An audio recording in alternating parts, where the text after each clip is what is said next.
esa primera iglesia. Tenía ahí a ese grupo de hombres a quienes le dice: recibiréis poder cuando haya venido sobre vosotros el Espíritu Santo, y me seréis testigos en Jerusalén, en Judea, Samaria y hasta lo último de la tierra. Así podemos decir que empezó la iglesia con un grupo de hombres que reciben una promesa de parte del Señor. En el versículo 4 del capítulo 2 encontramos a ese mismo grupo de hombres recibiendo el cumplimiento de aquello que le habían asegurado que recibirían. Y fueron todos llenos del Espíritu Santo y comenzaron a hablar en otras lenguas, según el Espíritu les daba que hablasen. Sobre este grupo de hombres vino el Espíritu Santo para llenarles. Y fue ahí, en ese preciso momento, cuando fueron llenados del Espíritu Santo, cuando nació la iglesia. Una iglesia se forma cuando un grupo de personas reciben la llenura del Espíritu Santo, cuando ese grupo de personas, siendo llenos del Espíritu Santo, empiezan a predicar, a hablar la palabra de Dios. Podemos decir que ese es el punto de inicio, primero de aquella iglesia local, pero luego de esto, así se formó y se forma cada iglesia local. Así comenzó esta iglesia. De la misma manera, iniciamos también nosotros. Y cada iglesia local verdadera se forma cuando un grupo de personas se reúnen allí y sobre ellos viene el Espíritu de Dios. Y en ese contexto, lleno del Espíritu Santo, empiezan a hablar la palabra de Dios por el Espíritu Santo. Comenzaron a hablar en otras lenguas según el Espíritu les daba que hablasen. ¿A quienes le hablaban ellos? La palabra de Dios. Le hablaban la palabra de Dios a todas aquellas personas que estaban de visita en Jerusalén. Aquella ciudad estaba abarrotada. Se estaba celebrando la Pascua judía. Allí había gente judío de todas nacionalidades, todos los pueblos. Ahí está la lista de los pueblos donde que estaban allí presentes en aquella fiesta judía. Ahí estaban los mesopotamios, estaban los de Judea, los capadocios, los del Ponto, los de Asia, los de Frigia, los de Panfilia, los de África. Había gente allí de toda aquella región del mapa. Y cada uno de ellos hablaba un idioma diferente, como bien lo presenta ahí el pasaje. Y es interesante que Dios le dio a aquel primer grupo de creyentes el don de hablar en el idioma preciso que se hablaba en esas comunidades. Ahora, ¿para qué fueron dotados con esa capacidad de hablar, por ejemplo, en el idioma de Mesopotamia, o en el idioma de Judea, o en el de Capadocia, o en el idioma del Ponto, o en el idioma de Frigia? ¿Para qué? para que pudieran ministrarle la palabra de Dios en un lenguaje que ellos entendieran. De manera que allí la iglesia nació naciendo una iglesia multilingüística. Nació con la capacidad de evangelizar. De evangelizar en todos los idiomas de su tiempo. No fue que estos creyentes fueron a una escuela donde enseñaban el idioma de Panfilia 3 años y allí se graduaron en la escuela de idioma de Panfilia o de la escuela de idioma de los árabes o de los cretenses. No fueron allí, tomaron un curso de idioma para entonces ser misioneros. Eso no fue lo que pasó. Cuando fueron llenos del Espíritu Santo, sobre ellos vino también el don de poder hablar ese idioma sin que antes lo hubiesen estudiado. Se le llama a eso el don de lengua. O sea, esa capacidad de poder hablar en otro idioma sin que previamente el que lo habla lo hubiese estudiado. En otras palabras, Dios le puso un vocabulario con cientos o con miles de palabras en el cerebro de manera milagrosa. Le puso un diccionario en la cabeza de manera milagrosa para que pudiesen hablar en el idioma que hablaban esas personas, para que pudiesen hablar y ministrarle el evangelio del Señor Jesucristo. Eso fue un milagro. Eso fue algo milagroso, algo milagroso. Con el nacimiento de la iglesia también nació la capacidad de hablar en otros idiomas.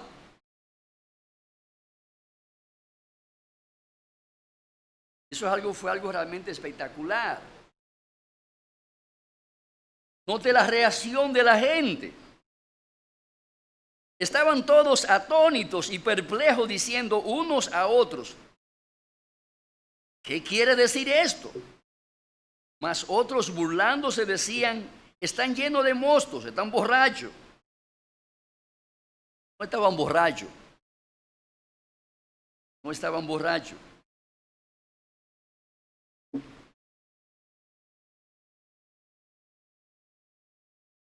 Estaban maravillados. Les oímos hablar en nuestras lenguas las maravillas de Dios. No te queda que hablaban. Note para qué le dieron el don de hablar en otro idioma. ¿Para qué le dieron ese don de hablar en otro idioma? Para hablar en esos idiomas de las maravillas de Dios. De esas maravillas que obró el Señor a través de la obra del Señor Jesucristo. Dios le dio un lenguaje teológico para hablar de las maravillas. Las palabras precisas que en esos idiomas le permitían comunicar el mensaje que revela las maravillas de Dios. Estaban todos atónitos. ¿Cómo es posible que esta gente esté hablando nuestro idioma si no lo han estudiado?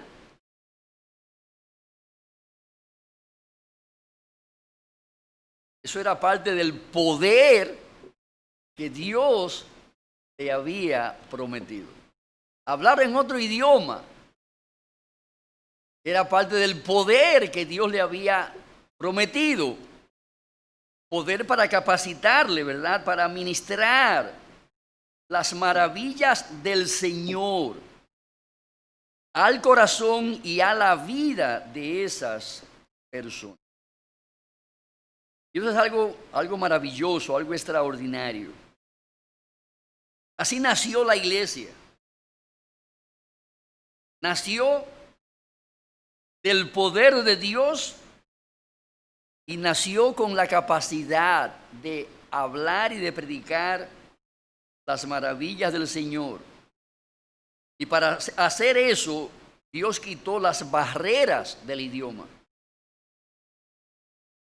Quitó las barreras del idioma para que nadie allí se quedara sin recibir ese mensaje que declaraba las maravillas del Señor. Ahí nació la iglesia.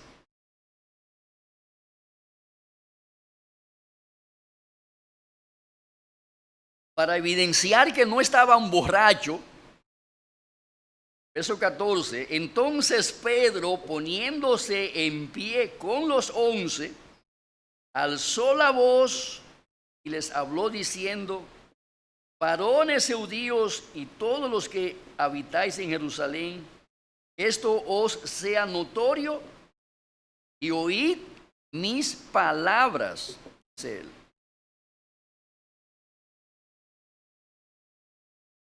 De una manera multilingüística,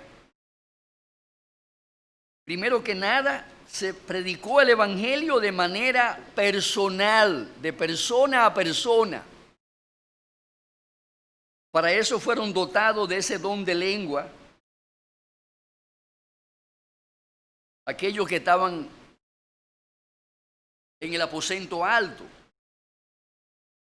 donde llegó el Espíritu Santo, para que pudiesen evangelizar de persona a persona. Pero no se quedaron ahí en el evangelismo persona a persona, sino que también se reunieron como asamblea.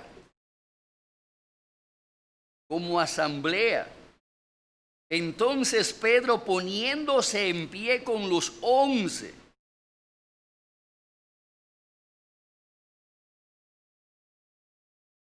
allí Pedro se puso en pie y habló de parte de los 11 discípulos. Ahora, ¿cuántas personas había en esa reunión? ¿Cuántas personas había en esa reunión, estimadas? ¿Cuánto habían? Según Hechos capítulo 2. ¿Dónde lo dice? Versículo 41. Así que los que recibieron su palabra fueron bautizados y se añadieron aquel día como 3,000 personas. Note usted la multitud de personas que primero fueron evangelizados persona a persona, o por lo menos en grupos pequeños.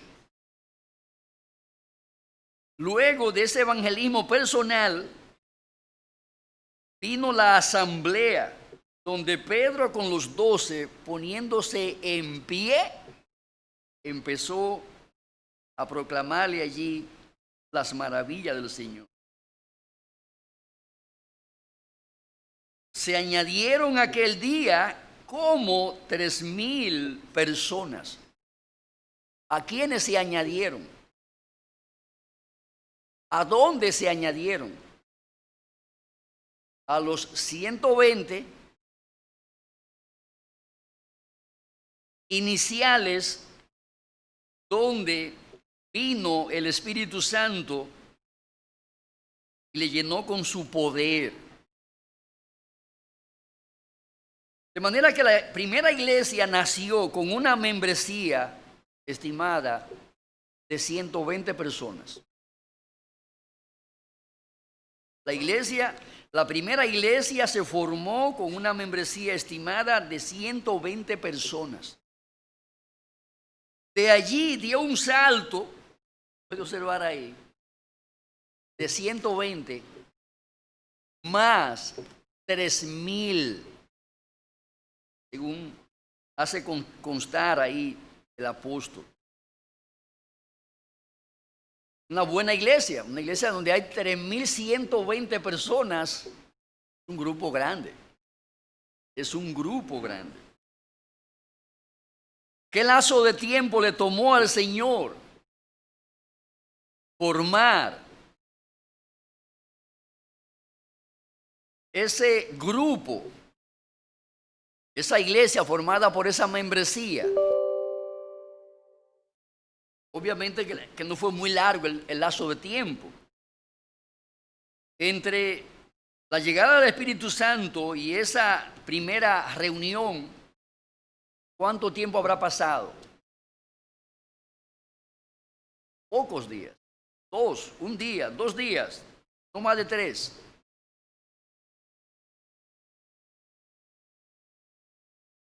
Había allí una gran obra y efervescencia del Espíritu Santo. Aquellos hombres y mujeres que recibieron el Espíritu Santo inicialmente, es obvio que no se callaron, mantuvieron predicando y enseñando. Cuando se hizo esa primera gran reunión para un evangelismo multitudinario, ya esta gente estaba consciente de que algo extraordinario había acontecido. Porque note cómo reaccionaron ellos cuando oían que esos apóstoles le hablaban en los idiomas que ellos hablaban. Y ellos eran conscientes de que esos apóstoles ninguno hablaban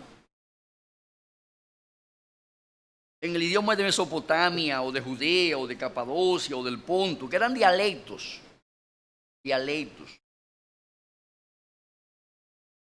Y esa realidad que ellos pudieron observar, que pudieron palpar, que pudieron oír, produjo en ellos un efecto. Estaban todos atónitos.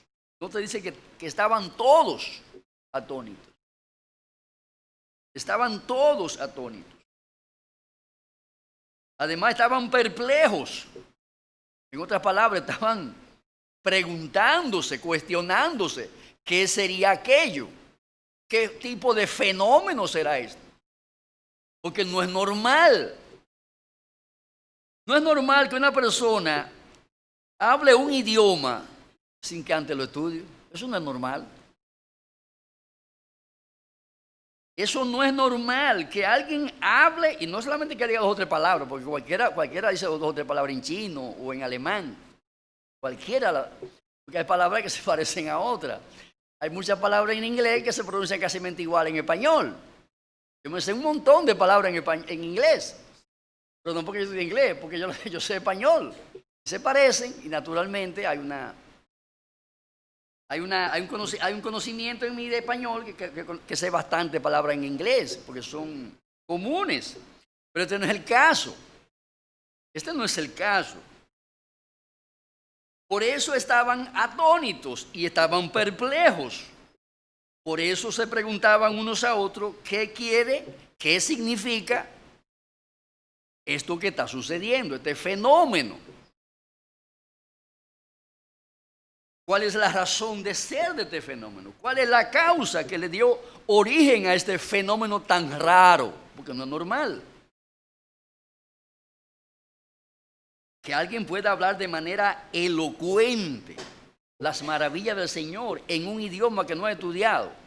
Eso es algo que yo no lo entiendo. No comprendo esto. ¿Por qué? ¿Qué está pasando?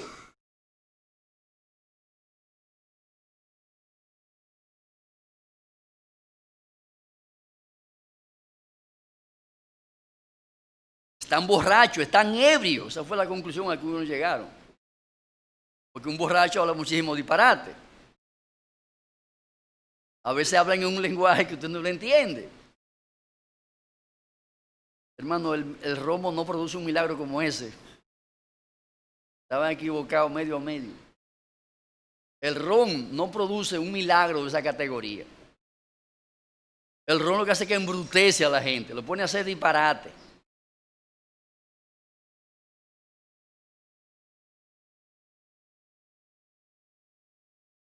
Que han llegado personas borrachas queriéndole entregar su vida al Señor. ¿Cree usted que esa persona borracha está en la capacidad de entregarle su vida al Señor? ¿Recibirá el Señor a un borracho en su regazo? ¿Qué usted cree? Le voy a dejar la respuesta a usted. Han llegado personas borrachas. Yo vine a entregarle mi vida al Señor Jesucristo. Yo quiero ya dejar este romo. Ellos argumentaban que esta gente estaba llena de mostos. El mosto es el vino más malo que hay, es el pitrinche. O sea, lo más barato que hay en el mercado. O sea, lo regalan. Están llenos de mosto, dijeron ellos. Ahora Pedro se paró para aclararle el asunto. Entonces Pedro, poniéndose en pie con los 11, alzó la voz y le habló diciendo: varones judíos y todo lo que habitáis en Jerusalén, estos os sea notorio y oíd mis palabras, porque estos no están ebrios como vosotros suponéis, puesto que es la hora tercera del día. Nadie se emborracha a las 3 de la tarde o a las 9 de la mañana. Estos no están borrachos, argumentó Pedro. La iglesia, en consecuencia, nació cuando descendió el Espíritu Santo a estos hombres, recibieron el don para predicar en otros idiomas, y de allí el Señor tomó, de esa masa humana que había allí en Jerusalén, tomó a aquellos que habían sido preordenados para vida eterna. Vayamos a Hechos, capítulo 19.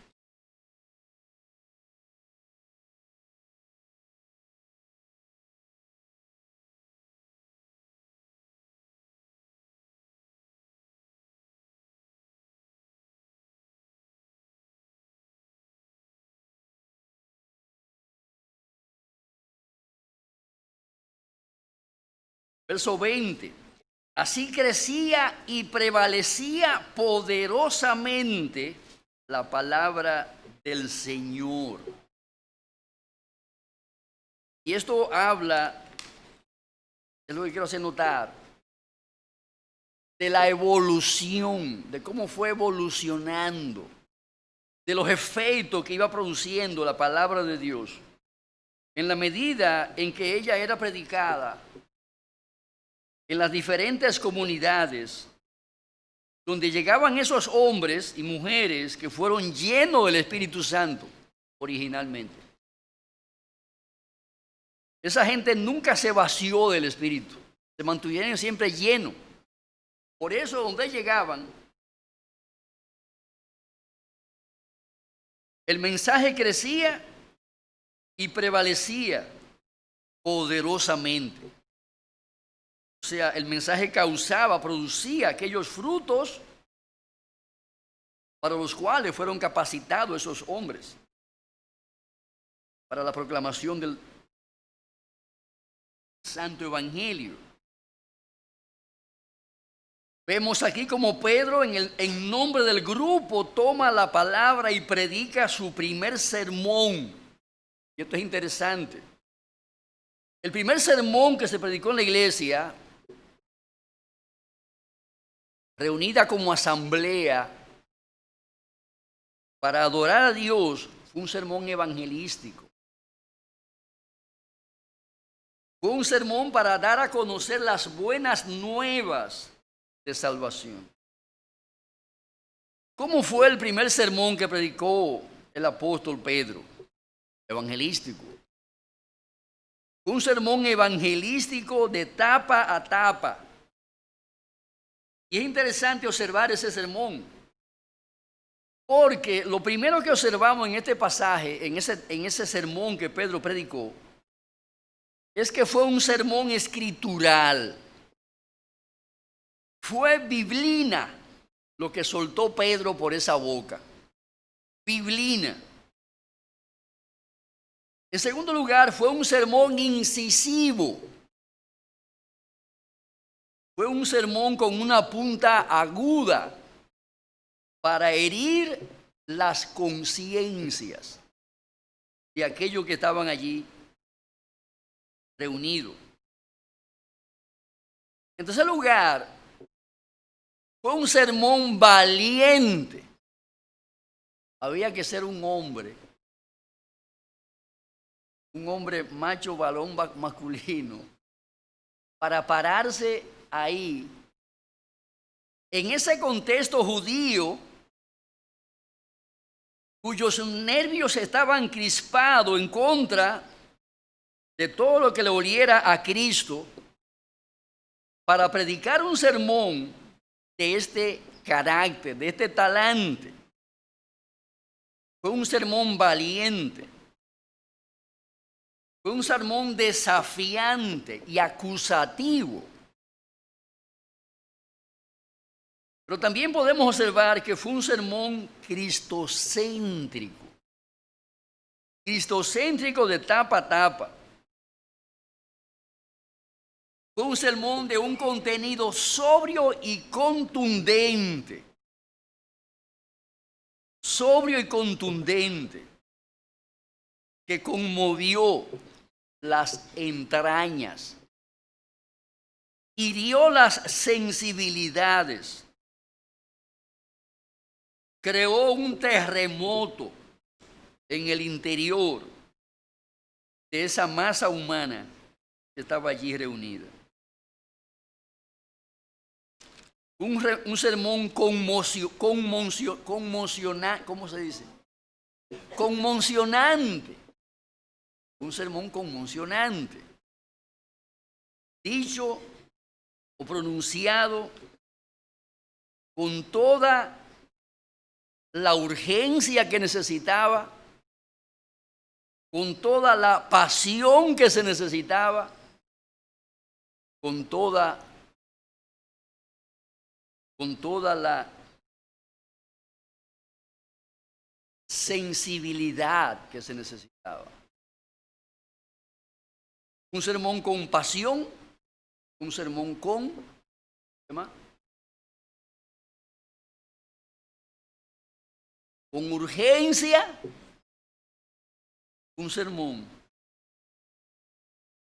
altamente sensible, predicado para causar sensibilidad en los recipientes.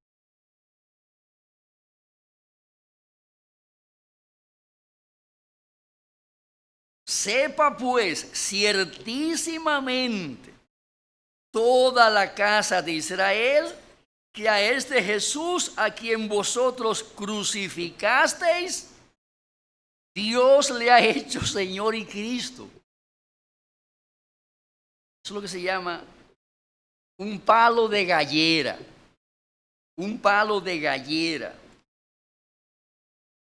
dado en la cabeza de quien lo recibe. Sepa pues ciertísimamente, no le quepa la menor duda,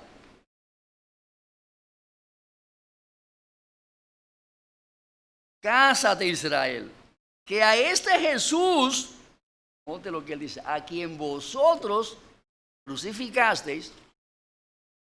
Y es interesante, él no dice que fueron los sacerdotes, el Sanedrín, vosotros.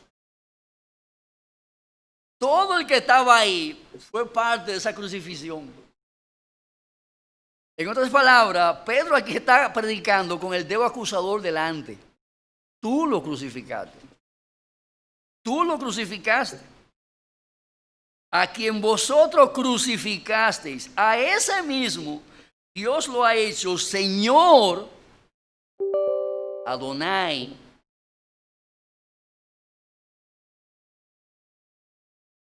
Y ese término Adonai describe a Dios como el Dios que sojuzga todas las cosas. El Dios bajo cuyo dominio están todas las cosas. Adonai, Señor. Pero además, no solamente Él es el Adonai, Él también es Cristo. Dios lo ha hecho Señor y ungido, el enviado de Jehová. Y eso, sin lugar a duda, que tenía como finalidad hacerle conciencia de la gravedad de su pecado. Tenía como finalidad hacer conciencia de la terrible maldad que ellos habían cometido. Porque hacer morir como el delincuente peor que había en el Imperio Romano, a quien era nada más y nada menos que Señor y Cristo, era algo realmente grave. Era una maldad que no tenía calificativos por su desproporción. Cuando él le clavó esa daga en lo más íntimo y profundo de sus corazones, note la reacción, 37, al oír esto, se quebraron de corazón, se compungieron de corazón y dijeron a Pedro y a los otros apóstoles: varones, hermanos. Hacía un rato lo veían como borracho, una partida de borrachos. Hacía un rato nada más. Lo veían que estaban llenos de mostos. Lo veían como una partida de borrachos, charlatanes y sinvergüenza. Esa era la valoración que le tenían. Cuando lo calificaron de estar llenos de mostos, llenos de vino de mala clase. Noten el cambio de ánimo, el cambio de actitud de esta persona. Ahora ya no lo ven más como borrachos sinvergüenzas, como hombres vagabundos que se emborrachan desde la mañana. Lo ven ahora como varones. Y eso habla de prestigio, habla de dignidad. Cuando usted califica a alguien de varón, varón de Dios, usted está dándole a esa persona un calificativo de nobleza. Pero además lo califican de hermanos. Ya no lo ven como alguien extraño a ellos, lo ven como alguien familia de ellos. No primo ni sobrino, hermanos, varones hermanos. ¿Qué haremos? Si nuestra culpa es tan grande, tan grande, tan grande, y ciertamente lo era, porque habían crucificado a quien era Adonai y ungido de Jehová, su culpa era grande. Y es allí donde Pedro, después de darle con la puerta entre las narices, le abre la puerta. Pedro les dijo: arrepentíos y bautícese cada uno de vosotros en el nombre de Jesucristo para perdón de los pecados, y recibiréis el don del Espíritu Santo. Dos regalitos. El número uno, perdón de sus pecados, y el número dos, el don del Espíritu Santo. Así trajo Pedro la respuesta para la pregunta que esta gente tenía. ¿Qué haremos? ¿Qué debe hacer un pecador culpable como lo eran ellos? Lo número uno es arrepentirse.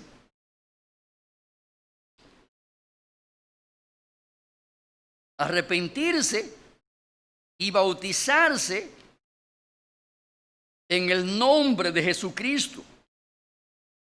Y eso de bautizarse en el nombre de Jesucristo, obviamente es una referencia al bautismo en el Espíritu Santo. Aunque también se puede aplicar al bautismo en agua, pero es una referencia a ser sumergidos en la obra de Cristo, en la persona de Cristo, en el ministerio de Cristo. Eso es ser sumergido. De tal manera que nada de nosotros queda fuera de Cristo.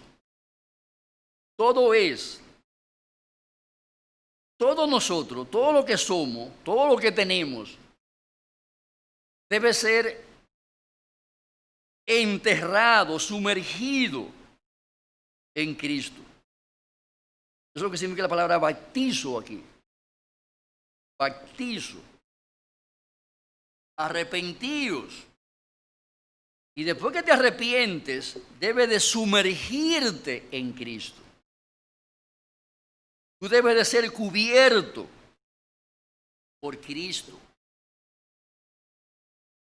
Habla de el nombre de Cristo. En el nombre de Jesucristo. Recuerden que en la Biblia, el nombre de una persona representa todo lo que esa persona es. Todo lo que esa persona es. Y aquí el nombre Jesús, Cristo, ¿qué significa? Es un nombre compuesto, naturalmente. Puesto de Jesús. ¿Por qué le pusieron por nombre Jesús a Cristo? ¿Por qué? ¿Cuál fue la razón que dio el ángel? ¿Por qué?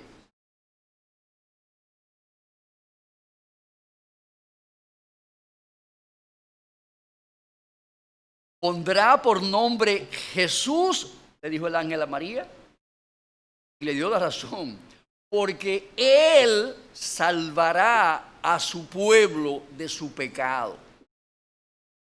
Por esa razón, todo discípulo o todo quien se arrepiente debe de ser bautizado. Debe de ser sumergido en Jesús.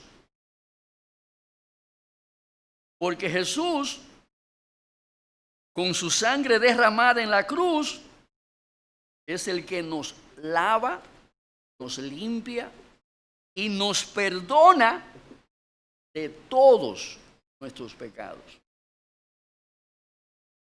Él es, además de Jesús, Él es Cristo. Como ya señalamos, el término o el nombre Cristo significa el ungido, el enviado. Él fue ungido por Dios y enviado por Dios, ¿para qué? Para ser nuestro Salvador. Cristo vino a hacer una realidad lo que significa su nombre Jesús en relación con nosotros. Él fue enviado para ser nuestro Salvador. Eso es lo que significa el nombre Jesucristo. El enviado para ser nuestro Salvador. Cuando yo lo menciono a Él con el nombre Jesucristo, estoy diciendo que Él vino para ser mi Salvador. Él vino para ser mi Salvador. Todo quien se arrepiente debe de ser bautizado en esa declaración. En esa declaración de fe. Porque es una declaración de fe. Por eso dice la Biblia, el justo por la fe vivirá. ¿La fe en qué? La fe en Jesucristo. La fe en aquel que fue enviado para salvarnos de nuestros pecados. Arrepentíos y bautícese cada uno de vosotros en el nombre de Jesucristo para perdón de los pecados, y recibiréis el don del Espíritu Santo. Para conseguir el perdón de los pecados, el requisito es arrepentirse y ejercer una profesión de fe en el nombre de nuestro Señor Jesucristo. Eso nos provee el don del Espíritu Santo y el perdón para nuestros pecados. La iglesia entonces, esa primera iglesia estaba compuesta por aquellos que se habían arrepentido de sus pecados, que se habían bautizado en esa profesión de fe, que habían recibido el don de los el don del Espíritu Santo, que habían recibido el perdón de sus pecados. De esos estaba integrada la iglesia, o con esos fue integrada, formada aquella primera iglesia. Si vamos a formar iglesia, estos distintivos deben de estar presentes para que podamos decir estamos o tenemos una iglesia realmente. Tenemos una iglesia. Debemos allí de ver gente compungida de corazón, arrepentida, bautizándose en el nombre de Jesús, en la doctrina de Jesús, recibiendo el perdón de sus pecados y el don del Espíritu Santo. Cuando vemos eso en un lugar, entonces ahí podemos concluir que Dios está formando una iglesia local. Dios está integrando allí una iglesia local, que generalmente comienza pequeña. No siempre comienzan con 120, como comenzó la de Jerusalén. Ojalá y fuera así. Porque si comienzan grandes, pues es bueno. Pero no siempre comienzan así. Muchas veces comienzan en una casa, con una persona que se convierte. Con uno de la familia que se convierte. Luego se convierte el primo o la prima o el tío o la tía que viven ahí cerca. O el papá o la mamá o el hijo. O algún vecino. Y así comienza el Espíritu Santo a gestar aquella iglesia. A gestar aquella iglesia. Luego se convierte en una iglesia que según los planes de Dios, en el tiempo va recibiendo crecimiento numérico porque el Señor añade a ello lo que habrían de ser salvos, como bien lo expresa Hechos capítulo 13, versículo 48.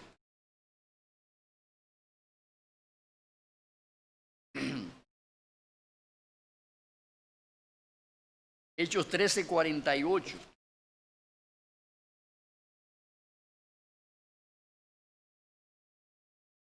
Los gentiles, oyendo esto, se regocijaban y glorificaban la palabra del Señor. Y creyeron todos los que estaban ordenados para vida eterna. Y la palabra del Señor se difundía por toda aquella provincia. Interesante ese pasaje. Porque aquí, mientras se predicaba la palabra, en Antioquía de Pisidia. Allí los gentiles oían el evangelio, se regocijaban en el mensaje que recibían, respondían a ese mensaje glorificando la palabra del Señor. Y aquí viene la parte divina. ¿Creyeron quiénes? Todo el mundo. ¿Quiénes creyeron? ¿Quiénes creyeron? Y creyeron todos los que estaban ordenados para vida eterna. Esos creyeron. La parte responsable era llevada a cabo por Pablo y Bernabé.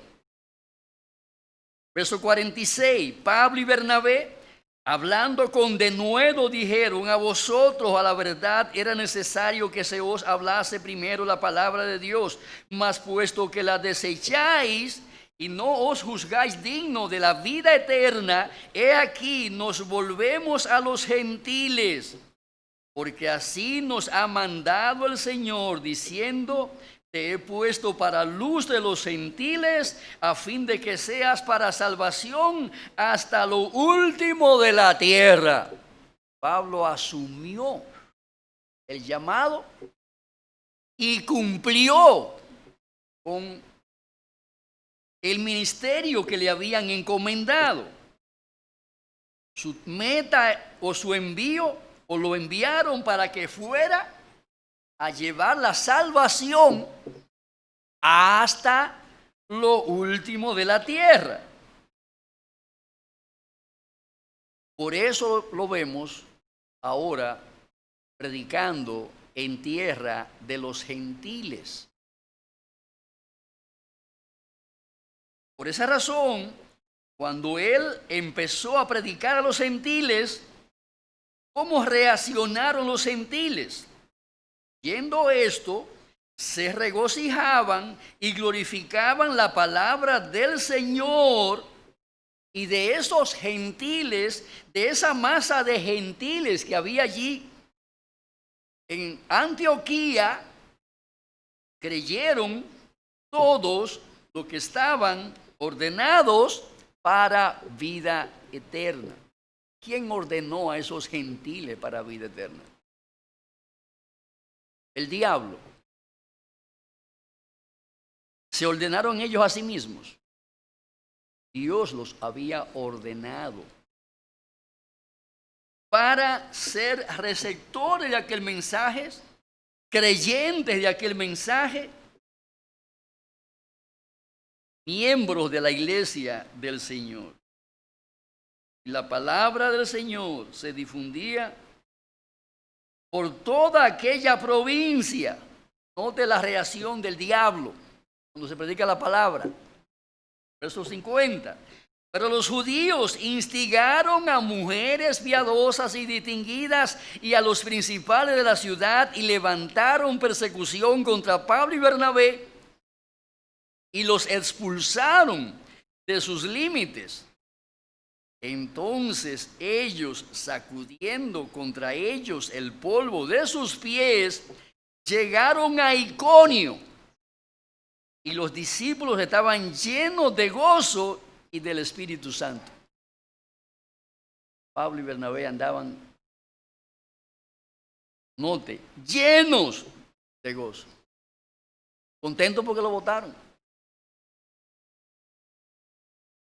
Estaban llenos del Espíritu Santo. Así nació la iglesia, así creció la iglesia, así hasta el día de hoy. La iglesia ha sido una maquinaria indetenible. Una maquinaria indetenible. Vemos en la historia, ¿verdad?, que muchas iglesias han nacido, como lámparas han sido encendidas y se han apagado con el tiempo. por causa de las herejías que se metan, por causa de malos obreros, falsos profetas, falsos pastores, etc. Pero el diablo apaga una y Cristo levanta 10. Esa es la historia, está ahí la historia. Se apartan 20 de la verdad y el Señor levanta 100. Iglesia fiel, verdadera. Quedan algunos vestigios en algunos lugares de esa iglesia que fundaron los apóstoles, pero hace años que esa iglesia fueron borradas del mapa, que se apartaron de la verdad. Sin embargo, hoy se estima que hay unos 3.000 billones de creyentes en Cristo Jesús en el mundo. Es mucha gente, 13.000 billones. ¿Cuánto hay de esos que son realmente cristianos, evangélicos, bautistas reformados? Nacidos de nuevo. Eso no lo sabe el Espíritu Santo. Nadie tiene un espiritusímetro para este es falso, este es verdadero. Nadie lo tiene. Pero la realidad es que hay un pueblo. Ha habido un pueblo y siempre habrá iglesia hasta que el Señor venga a recoger su pueblo aquí. Y es real. Cristo tiene una iglesia triunfante en los cielos, formada por todos aquellos que militaron desde Adán hasta aquí. Y tendrá una iglesia triunfante, militante aquí en la tierra. Siempre presta a dar la buena batalla, a pelear la buena batalla de la fe. Quiera Dios guardarnos, hermano, como una iglesia que sea columna y baluarte de la verdad. Una iglesia fiel hasta que el Señor venga. Que así sea para la gloria de Dios y el bien de nuestra generación y las futuras generaciones. Recibo de vez en cuando mensajes de ahí de la iglesia que pastoreó Spurgeon, los años 1000. La iglesia comenzó por los años a finales de los 1700. Y hoy por hoy tiene casi 1000 miembros, todavía 1000 miembros. Y se mantiene fiel esa iglesia. La iglesia llamada el Tabernáculo Metropolitano, donde está el pastor Piru Mateo, creo que se llama. Piru Master o Master, no sé. Pedro Mateo en español. Creo que se traduce. Ese es el pastor que está ahí. Esa iglesia comenzó a final de los 1700. ¿Cuántas generaciones han pasado por ahí? Varias generaciones. Y hasta el día de hoy se mantiene como una luz en el camino, fiel al Evangelio. Aquí tuvimos un pastor, cuando estábamos haciendo esta segunda planta, vinieron unos grupos de Estados Unidos a ayudarnos, de iglesias hermanas. Y yo recuerdo uno de esos pastores que estuvo aquí, que estaba pastoreando en una iglesia que tenía 250 años en Estados Unidos. 250 años en esa iglesia local, donde estaba pastoreando hoy. Hablando de una iglesia bautista reformada. O sea, por 250 años, ese candelero se ha mantenido encendido en esa comunidad ahí en Estados Unidos. Porque han habido allí hombres fieles, mujeres fieles, que se adhirieron a la verdad y no se han soltado de ella. Y a pesar de todos los vendavales religiosos que han pasado por Estados Unidos, ellos se han mantenido ahí fieles al Señor, sirviéndole al Señor. No ha faltado candelero en ese lugar, por la gracia de Dios. Esperamos en el Señor que así también nosotros podamos, adheridos a la verdad, seguir siendo una iglesia fiel hasta que el Señor venga. Y que Dios nos ayude también a trabajar, hermano, en ese ministerio de plantar nuevas iglesias. Cada vez que salgo por ahí a esos viajes para invitar a la conferencia en los pueblos, se enardece mi corazón cuando veo la debacle que hay en todos esos pueblos de nuestro país. Este es un país que el evangelio está, yo siempre lo digo, en pañales. Es un bebé recién nacido. Y lo que hay mucho es mucho falsante por ahí predicando el evangelio, predicando un falso evangelio. Y en otro contexto, lo que tenemos también es mucho pecado y corrupción en esos pueblos. Vicios a diestra y a siniestra, toda clase y todo de tipo. Y el evangelio puro, el evangelio bíblico, lo tenemos guardado en muchas buenas iglesias aquí en la capital. Y los pueblos aquí se van al infierno, tristemente. Suceden los escándalos en esos pueblos, porque esos falsos profetas se mantienen muy bien, pero en su momento hacen así, y cuando explotan esos escándalos en esos pueblos, eso es horrible. Generalmente escándalos sexuales o escándalos económicos, porque estafan a un montón de gente y se desgaritan por ahí, una cosa, un desastre. En Nagua eso ha pasado ya no sé cuántas veces ya, cada rato pasa. San Francisco de Macorís, uno oye la noticia. Algo penoso.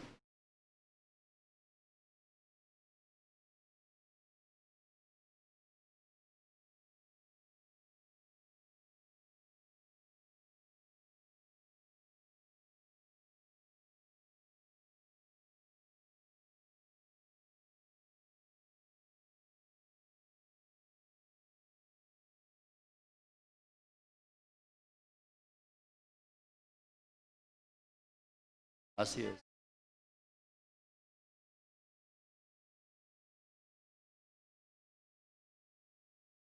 Amén. Amén, mi hermano. Que así sea. Vamos a orar.